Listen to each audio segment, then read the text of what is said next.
नमस्कार दोस्तों, फिर एक कहानी लेके आया हूँ। ये कहानी है कछुए और खरगोश की। और आमने आपने सबने ये कहानी कई बार सुन रखी है बचपन में क्या, अभी भी कई बार कई लोगों से ये कहानी सुनते हैं। मैं भी एक बार आपको ये कहानी थोड़े कुछ अलग अंदाज में सुनाता हूँ।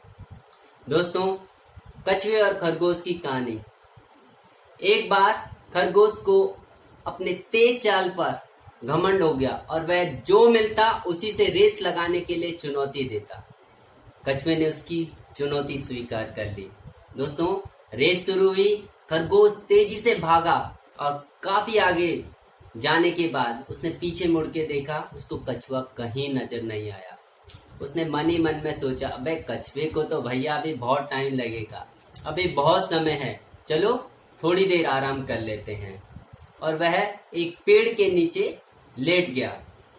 लेटे लेटे उसकी आंख लगी और उसको गहरी नींद आ गई।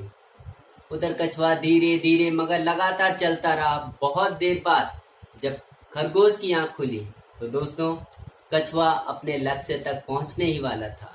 खरगोश तेजी से भागा, लेकिन तब तक बहुत देर हो चुकी थी और कछुआ रेस जीत गया। दोस्तों, यही कहानी हमने बचपन में सुनी है और इस कहानी से हमको सीख मिलती है, भले ही आप धीरे चलो, धीमा चलो, लेकिन हिम्मत करोगे, लगातार चलते रहोगे तो एक दिन आप रेस जीत जाओगे। दोस्तों, इससे हटकर थोड़ा सा इस कहानी को और आपको बताता हूँ। रेस हारने के बाद खरगोश निराश सा हो गया। वह अपनी हार पर चिंतन करने लगा, जो एक बहुत इम्पोर्टेंट काम है। उसने चिंतन किया और उसे समझ में आता है कि वह अति आत्मविश्वास, ओवर कॉन्फिडेंस के कारण यह रेस हार गया था। उसे अपनी मंजिल तक पहुंचने पर जब तक एंड तक नहीं पहुंचता उसको रुकना नहीं चाहिए था, उसको लगातार चलते रहना चाहिए था। दोस्तों, अगले दिन वह फिर कछुए को दौड़ की चुनौती देता है। कछुआ भी पहली रेस से जीतकर थोड़ा आत्मविश्वास से भर गया था और उसने तुरंत उसका चैलेंज कबूल कर दिया। दोस्तों, रेस शुरू होती है, परंतु इस बार खरगोश बिना रुके अंत तक दौड़ता जाता है और कछुए को एक बहुत बड़े डिफरेंस, बहुत बड़े दूरी के साथ हराता है। दोस्तों, ये दूसरी कहानी हमको एक और सीख दे जाती है। तेज और लगातार चलने वाला धीरे और लगातार चलने वाले से हमेशा जीत जाता है। दोस्तों, लेकिन कहानी अभी खत्म नहीं हुई। ये हमने आपको पहले दो कहानी बताई कि धीरे लेकिन लगातार चलोगे तो आप जीत जाओगे। दूसरा, धीमे और लगातार होना अच्छा है, लेकिन उससे भी अच्छा है कि अगर आप तेज और लगातार किसी काम को करते रहो, अपने कंपटीशन में आगे बढ़ते रहो। दोस्तों, तीसरी कहानी बताता हूँ। इस बार कछुआ कुछ सोच विचार करता है और उससे यह बात समझ आती है कि जिस तरह से अभी रेस हो रही है और खरगोश जिस तरह से अपनी तेजी के साथ अपने को आगे बढ़ाता जा रहा है, तो ये रेस जीवन में कभी भी कछुआ नहीं जीत सकता। दोस्तों, वह एक बार फिर खरगोश को एक नई रेस के लिए चैलेंज करता है, पर इस बार वह इस रेस का रूट अपने मुताबिक रखने को कहता है। खरगोश उसका ये चैलेंज कबूल कर लेता है। दोस्तों, रेस शुरू होती है। खरगोश तेजी से तय समय के तय स्थान की तरफ जोर से भागता है, परंतु रास्ते में भागते समय एक नदी का बड़ा बहाव आ जाता है। खरगोश वहां पे रुक जाता है, क्योंकि खरगोश यदि वो नदी को पार करता तो उसमें बह जाता। कछुआ धीरे धीरे चलता हुआ वहां पहुंचा और आराम से नदी पार करता है और लक्ष्य तक पहुंच जाता है और दोस्तों, उसकी जीत हो जाती है।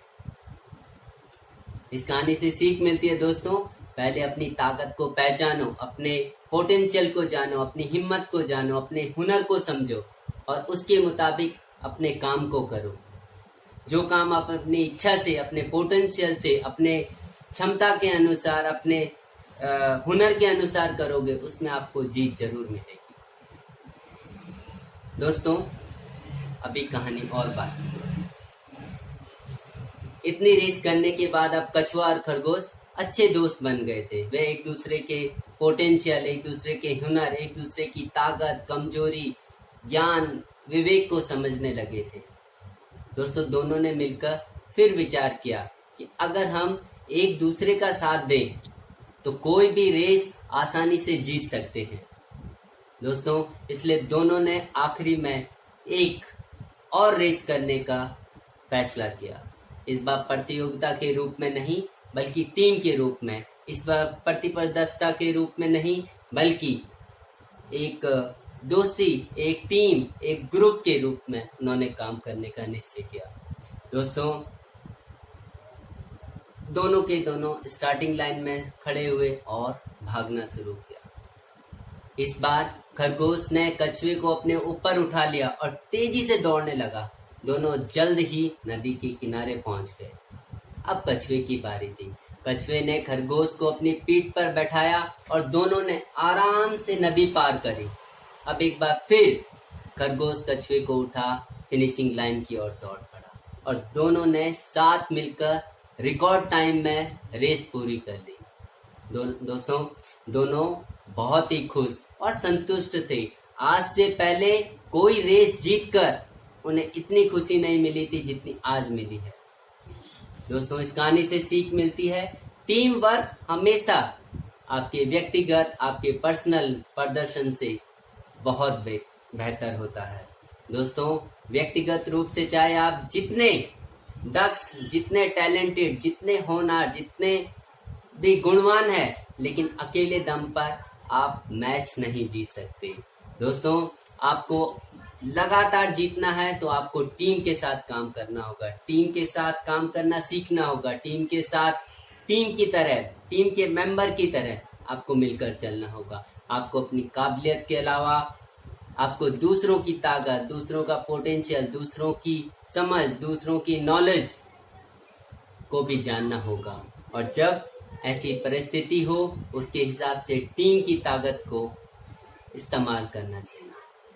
दोस्तों, आशा करता हूँ ये कहानी आपको पसंद आएगी। धन्यवाद।